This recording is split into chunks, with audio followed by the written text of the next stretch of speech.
I'm here for Don Albaum's birthday.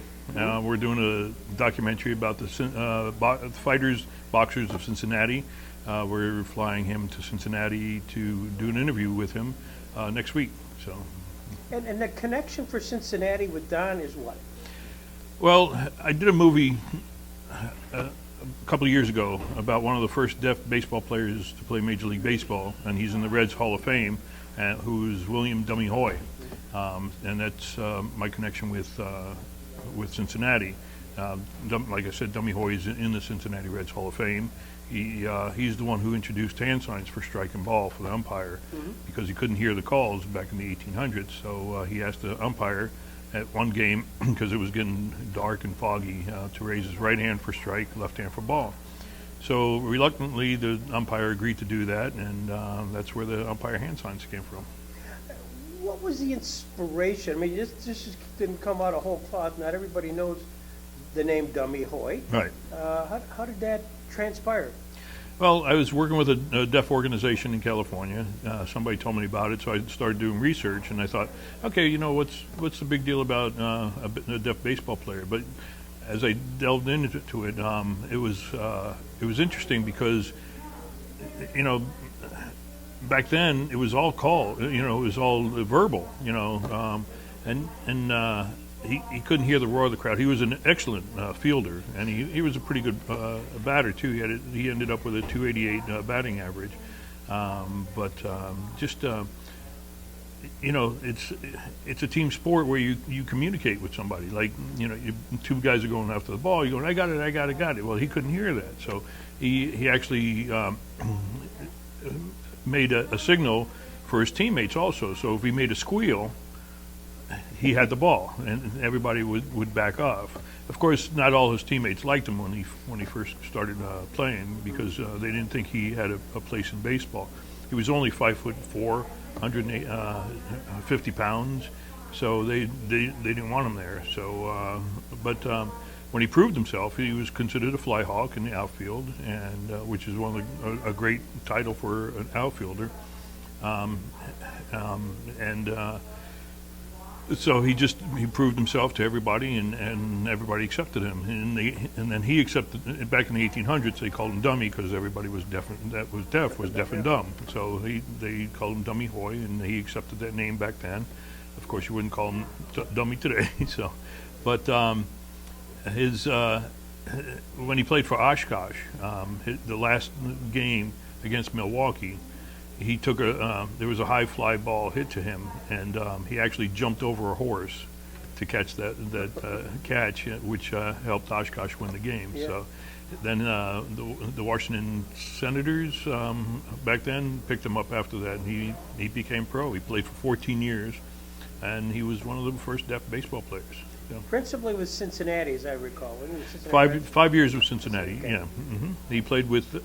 He's one of the few guys that played with every major league, the American League, National League, Players League. I believe it was the Buffalo League at one year, Yeah. and American Association. He played for 14 years, and he had a great career. We're trying to get him inducted into the National Baseball Hall of Fame right now. So, the name of the movie is what? The Silent Natural, Silent Natural, and it's we could find it where? on Amazon Prime, or I believe you can buy it at Walmart as a DVD. No kidding. Yeah. So, you've done other movies too. I've been in the business for 30 years. I've worked pretty much every position in a film or TV. I've directed live TV, like an art show. I've directed that. I've been a cameraman, a grip, electrician, sound. I want to learn every aspect of filmmaking, so when I started directing, I knew exactly what I was doing. What's your background? Where did you come from, and how did you get into this entertainment world? Originally from New York, Brooklyn, Queens. Went in the military when I was 17 years old. Ended up in Seattle. Worked for Boeing up there for a couple of years. While I was in Seattle, Boeing laid a lot of people off again, and my first movie was Harry and the Hendersons. Yeah. I did some stunts, and I was a background extra in that. Did some commercials up there in Seattle. Decided I was ready for the big time. Moved down to L.A. I was in Days of Our Lives and Santa Barbara soap operas. Did that for about a couple of years, and then I just did a lot of B movies, just action adventure movies. I did a movie with Eric Estrada, and became friends with him, and just I thought I kept getting stereotyped as either a mob guy or a cop, and I thought, that's enough of that. I wanted to do more, so I started writing. I learned how to write. I learned how to edit more, and I started doing my own stuff. And about 12 years ago, I started doing research on Dummy Hoy, and Disney wanted to buy it, and I turned them down, and just decided to do it myself. Because I made a promise to Dummy Hoy's family that I wouldn't put a hearing actor in Dummy Hoy's role. And I would keep the actor a deaf actor, and I kept that promise. So every role that's deaf in my movie is played by a deaf actor. So, Fabulous. yeah. Now, did you get the National Deaf Association? Were they supportive of this? The NED, yeah, they were behind us. I had a lot of deaf organizations behind us. Yeah.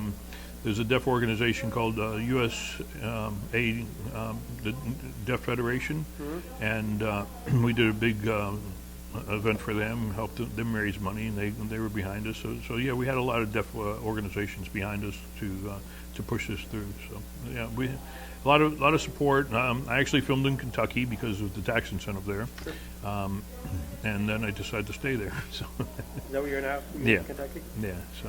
And so you're doing this next project on Cincinnati, and there's a poster in there, and the poster says what? The Fighters of Cincinnati. Fighters. So it's all the fighters that became big, went to the Olympics, Golden Gloves, that came out of Cincinnati. There's probably 20 of them that came out. Don Albon was the advisor and manager for one of them, Aaron Pryor. The Hawk. The Hawk, yes. And then, so after the documentary, we plan on doing a movie about Aaron Pryor. Oh, fantastic. Yeah. So it's a montage. This is a sort of a documentary. How do you get the archival footage? Is that a hard thing to get a hold of? Some of it is. There's one of the first fighters was Freddie Miller. Yep. We were trying to find footage of him. We do have some footage of Edzer Charles. Right. There are some out there footage. There's some footage out there, but some of it's hard to get. And some private people have it too. So we're asking them for the footage also. So yeah. So it must be the CSI hunt for this stuff is Yeah. be just as interesting as ever. Yeah, the people that work for me are very proficient in helping find footage and information about that. Yeah. It's a lot of research, because it goes back to, the Civil War, Sullivan and I can't remember. Kilrain? No. Jake Kilrain? Is that one of them? No, it was one of the first fights with gloves. Okay. It was at Cincinnati. Yeah. That's in the documentary. I'm sorry, I forgot the name, but I want to say McGregor, but it's not McGregor. It was one of the first fights, and that's a glove fight, which they say was one of the first professional fights. So No kidding. with gloves. So that started in Cincinnati. So a lot of history in Cincinnati, and the connection again is through the Cincinnati Reds. Yep. So Dummy Hoy, you got boxing. Is that Boxing. something did you box him? Ever box? if you want to hear a funny story, Sure. Okay, so I'm a street kid, New York street kid. Street fights. Back in the day, back 60s, 70s. All that. We used knives, guns, no guns, but chains, fists. We were street fighters.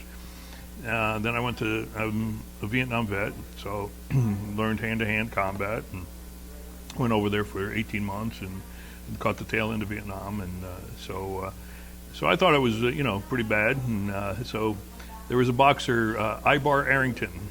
Ibar Arrington. He's the only one that went 10 rounds with Larry Holmes. So I hear. So it was told me. He was looking for, and I was like 250 pounds, big guy. I was playing semi-pro football up in Seattle. So he approached me. He said, "Hey, I'm looking for somebody to spar with." And he goes, "I need a heavyweight." And you look like a heavyweight. I said, "Yeah, I'll spar with you." I didn't know who he was, and I found out very quickly. So if you look up Ibar, and his punch was probably one of the hardest punches a boxer would ever have. So we're in the ring. And he goes, "You ever boxed before?" I go, "No, I haven't boxed, but I fought before. I've been in fights." And he goes, "Okay." So we're there, And he goes, he shows me. He goes, "Okay, put your hands like this."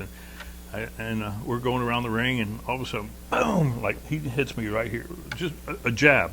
Okay, mind you.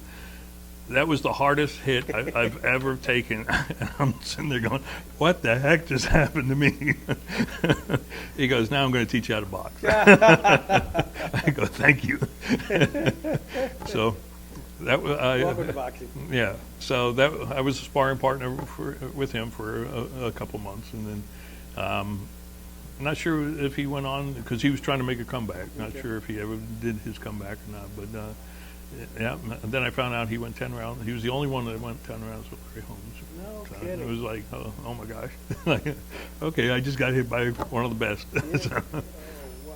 So as you're looking at this project here, how far are you along in this project, Fighters in Cincinnati? Well, we've interviewed Buddy LaRosa, who is a big name in Cincinnati, La Rosa Pizzas, but he also managed Aaron Pryor.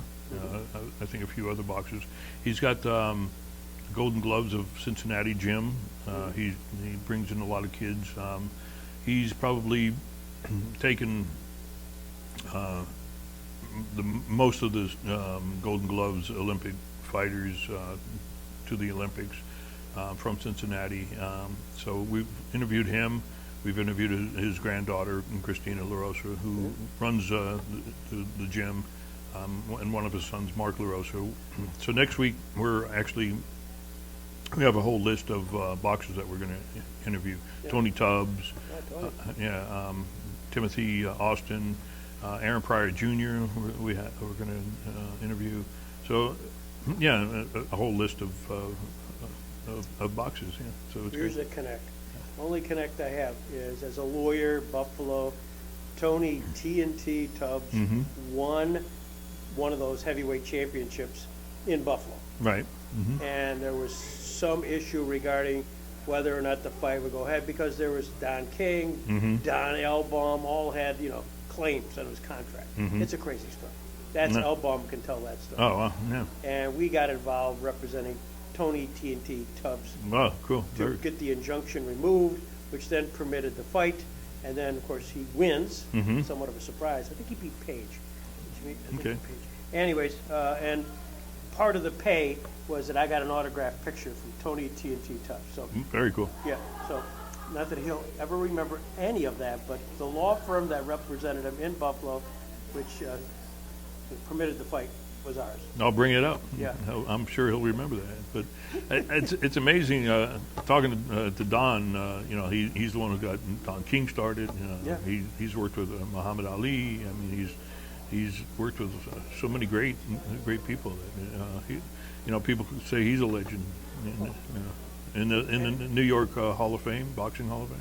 Well, the International Hall of Fame. Oh, is it? Okay. International Boxing Hall of Fame in New York. So, Okay. no, it's the Cooperstown of boxing. Wow. Don's in it. No, and he's a tremendous storyteller. No. Character. He's right out of Hollywood. I mean, Don is out of Hollywood. So you'll enjoy the interview. I'm looking forward to it.